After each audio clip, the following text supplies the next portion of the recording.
Hello everybody, so we're going to look at reverse dieting in this video, so hopefully you find this helpful and easy to understand. Reverse dieting is something I practice or do with my clients. I recently did it with one client and she had amazing results, losing almost 2% body fat in a couple of weeks. But even she didn't quite understand what we were doing, so hopefully this video helps. A couple of people have asked about it.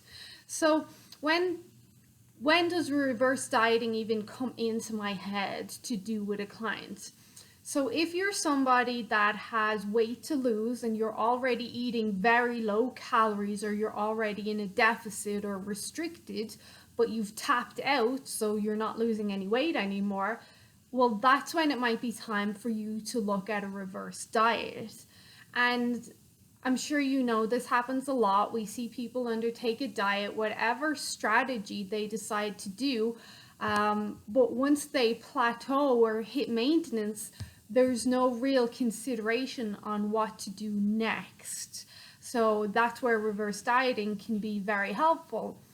So it is natural to adapt to a fat loss diet or campaign over time. I try to offset this as much as possible with my clients, making sure that they're active, they sleep well, we have refeeds thrown in, but it is natural for some sort of adaptation to happen, especially if you're not doing any sort of refeeds or anything to offset that adaptation. So you create a disconnect between your metabolic rate and your body fat. And dieting is a form of starvation. And in response to that, your body will respond. So basically, you're chronically restricting calories over a long time. Some people barely getting over 1,000 calories a day, combined with excessive exercise or overtraining, and then you experience a lowering in your metabolic rate over time and you just stop losing weight, or you're saying, well, I'm doing the same thing I did 6 months ago, but I'm not losing any more weight. And I know a few of you are going to say, she's talking to me, you'll know. So you're even though you're doing the same thing as you did in the beginning that helped you lose the weight, and your calories maybe are still the same or your macros are still the same, you're not in a deficit anymore because of this disconnect between your metabolism and your body fat. So this is metabolic adaptation. So your body is trying to conserve energy because you're starving per se. And a certain amount, like I mentioned, a certain amount of metabolic adaptation is normal when you diet. There are ways to offset it, but a lot of people will experience it. And when it becomes chronic, where you're chronically restricting yourself and you're not having any refeed days at all, and maybe you're not sleeping and the stresses are high, that's when we start to see a problem. And that's kind of like when people crash diet and they starve themselves and then they stop and then they gain all the weight back because the metabolism isn't working properly. So there's a lot we can do, but I'd say a lot of people are not aware of this.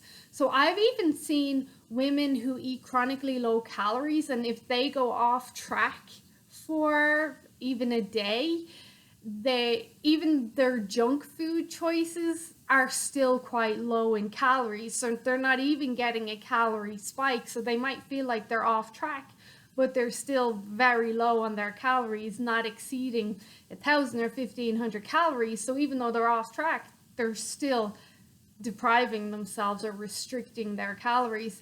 And then alternatively, you can see women or men who eat chronically low calories for a long period of time, and then they binge eat or they overeat for several days on like a vacation or Christmas or something, and they put all the weight back on very easily and fast, plus more, because the metabolism didn't have a chance to catch up with the change in calories.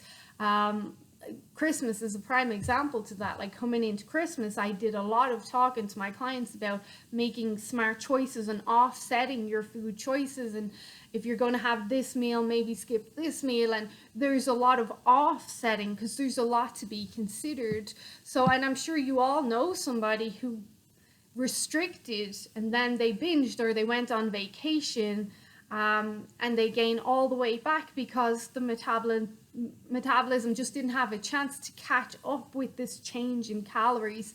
So eventually the metabolism does catch up, but at that stage you've already gained the weight back and you're already depressed and upset about that.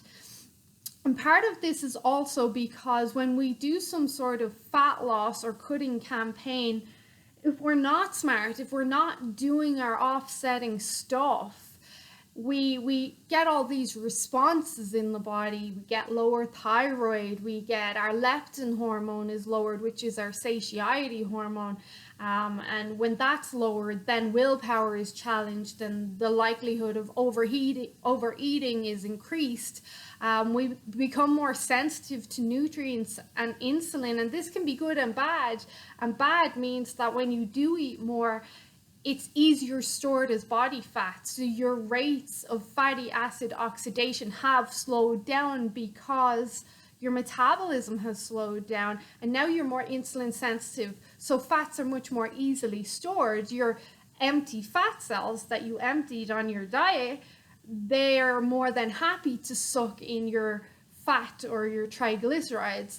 And then when your metabolic rate is that low, you're pretty much a fat storage machine. So why would we consider to do reverse dieting with clients? Well, if I see a client who's eating very low calories, tiny amounts of food, very small meals, not a lot of nutrition, and their weight's still not moving, that's going to be kind of an indicator that they need to do some reverse dieting. If the metabolism is slow or adapted, so even if someone is extremely overweight but they're eating really low calories and they're not losing any weight or even still gaining weight, that can be an indicator that their metabolism is slow or adapted and we need to reverse diet. If there's hormone issues, if I see sex hormone issues, thyroid issues, if you're eating too low calories and you can't go any lower, I mean, that's not even an indicator. Well, it is an indicator that you should do reverse dieting, but it should be almost alarm bells. If you're at 900 calories now and you're not losing any weight, and that's very low calories, so then you drop your calories to, let's say, 700 or 750, that is extremely low. Now we're playing with fire, especially when it comes to health and hormone issues and brain health and stuff. And then you plateau again, which would happen even sooner because your body is so deprived and in starvation mode. So then we drop you to 500 calories, which is insane, which is unrealistic. At that stage, you're in famine mode and you'll have loads of side effects. But to most people, what's the option? They'll just keep cutting calories until you've no calories and then you'll die. So this is not realistic. When someone is on very low calories and they're not losing weight, this is alarm bells. You need to do reverse dieting. If there's sleep issues, and then if someone is struggling to put on weight, reverse dieting can also be very helpful there with them too. So what is reverse dieting? Like, what are we talking about? Well, with reverse dieting, what we're basically trying to do is we're slowly adding back in or increasing calories to restore your metabolic rate while minimizing body fat gain. So this is kind of catch-up time for your metabolism. So we do things small and slow to allow your metabolism to slowly catch up with what we're trying to do. And this does take time, depending on the person. It could take 3 weeks or it could take up to a year. It takes time to bring your metabolism. So we're trying to fix this disconnect where your body, weight or your fat is higher and your metabolic rate is lower, when we really want you to get to a place where the opposite is true, where your metabolic rate is high and your body fat is low. And that's obviously the most ideal situation for most people. So some people with reverse dieting, they might put on a little bit of body fat in the beginning. Others won't. Most people won't. It depends on who you're working at and how you approach this reverse dieting. But the goal is to get the metabolic rate back up with gaining as little weight as possible. So everybody does respond differently to reverse dieting. Some people will gain, some won't, but this seems to really come down to adherence and being aware of any sort of mistakes or hiccups. So someone might adhere for 6 days of the week, but then there's a birthday celebration on the 7th day and they go crazy and they go to town and they just kind of mess everything up. So we start small and we start really slow, only increasing your calories or your macros by 2 to 5%, maybe 10% depending on your exercise, and that can either be a day or over a week. So that sounds like nothing. That's a very small change if you're only changing, say, 2% of your calories, but that can make a real difference over time. So patience is really important here. Now, I know increasing calories and macros, one, it can sound scary to a lot of people, but time is even scarier. People are afraid to commit time. We want everything now. So you really have to have patience here. So we can increase these percentages over week by week or more, depending on how the body responds. If you do gain weight, then don't stress. We're just going to put things on hold for a week or two till it plateaus and starts coming down again, and then we'll get going again until you hit a calorie level that you are comfortable with or that feels good to you. But most people will lose weight on reverse dieting. Definitely patience over perfection. For most people, reverse dieting seems to work better when exercise is included, especially weightlifting is included on a regular basis. And then also having an awareness around NEAT, which is your non-exercise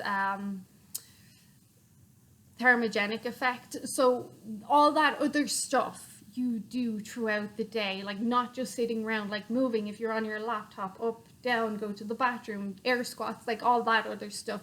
That's where we see most people seem to do really well with reverse dieting, when they have a good kind of exercise routine or daily activity set out. So and this goes back to what I've always said to my clients: if you eat more, you want to move more. And that also, if you listen to my podcast episode on G-Flux a couple of weeks or months ago, that kind of drives home this idea a bit more of eat more, exercise more.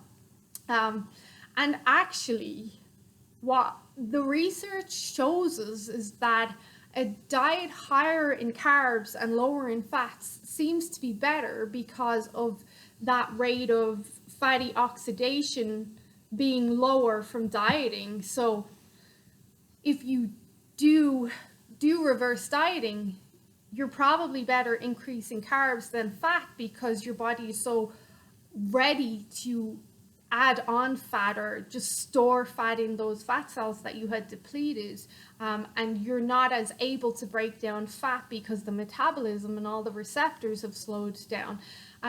So there's many benefits to doing reverse dieting, but there is a requirement of letting go of fear that you might gain some weight, or I'm adding calories. And a lot of people, I see this, they are afraid to add in more food or more calories, or even like this is going to take time. Like there's a big fear around that. Even I've had clients, even adding in one apple at lunch has been scary, has been difficult to them. So reverse dieting, although very beneficial, it can be a scary thing for people.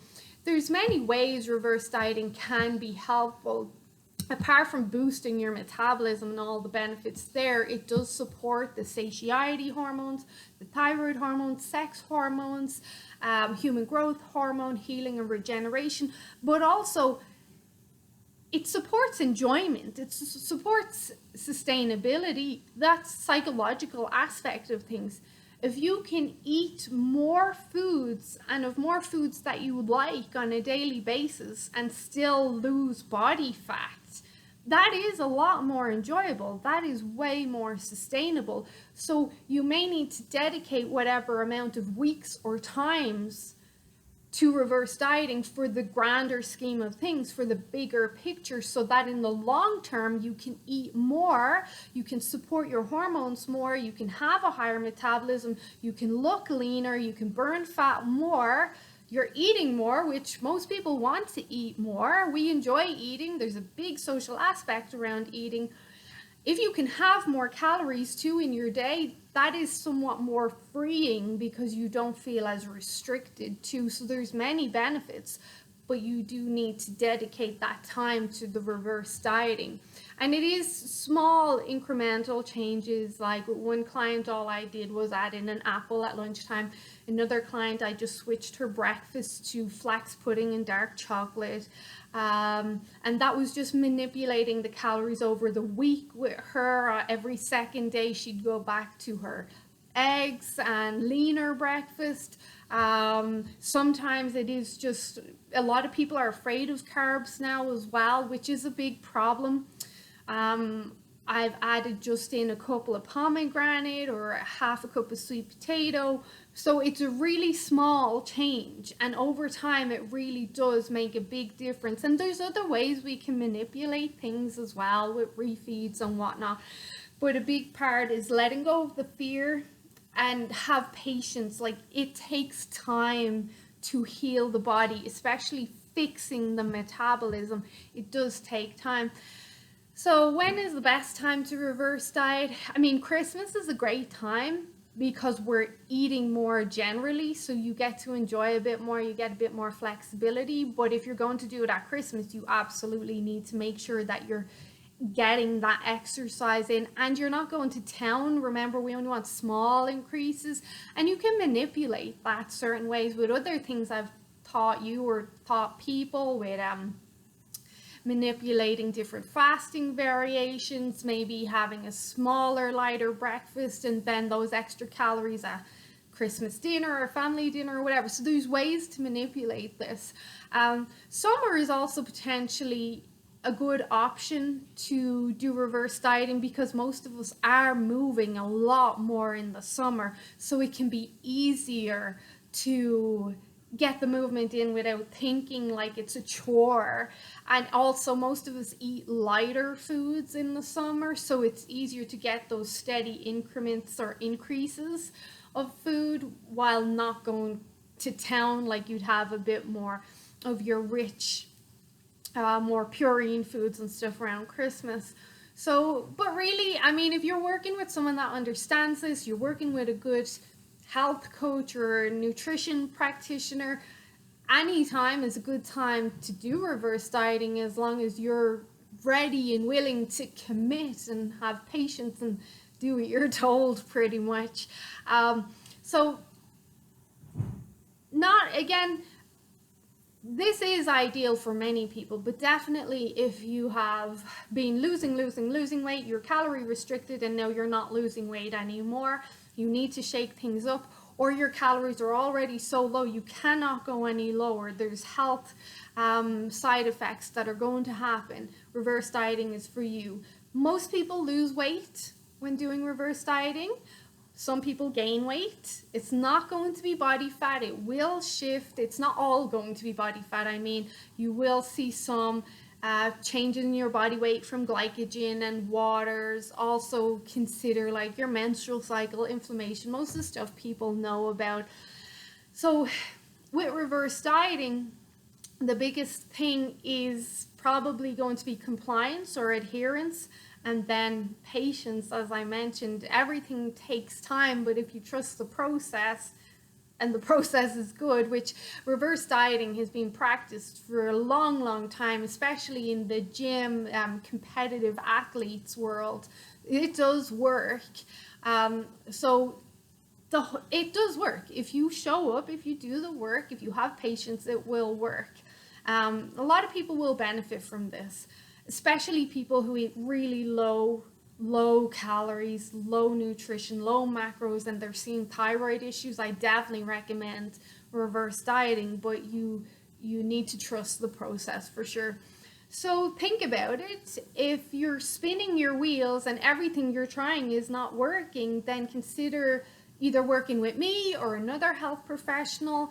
I know you're probably afraid to do something like this, of potentially gaining weight, of adding in more food or calories. But if you do work with me or another health professional, I'll of course be with you every step of the way, helping you to kind of set those benchmarks, to look at the biomarkers, make adjustments, kind of keep you grounded on it, and I'll help you get through it. And a lot of that is the mental side of it. It is a mental game half of the time when it comes to fat loss. But it will take time, and regardless of who you work with, you take it one day at a time, and you shouldn't be alone doing something like this. But I hope that makes sense about what reverse dieting is. There's a couple of people in my head right now that would really benefit from this. They're almost eating nothing. Back in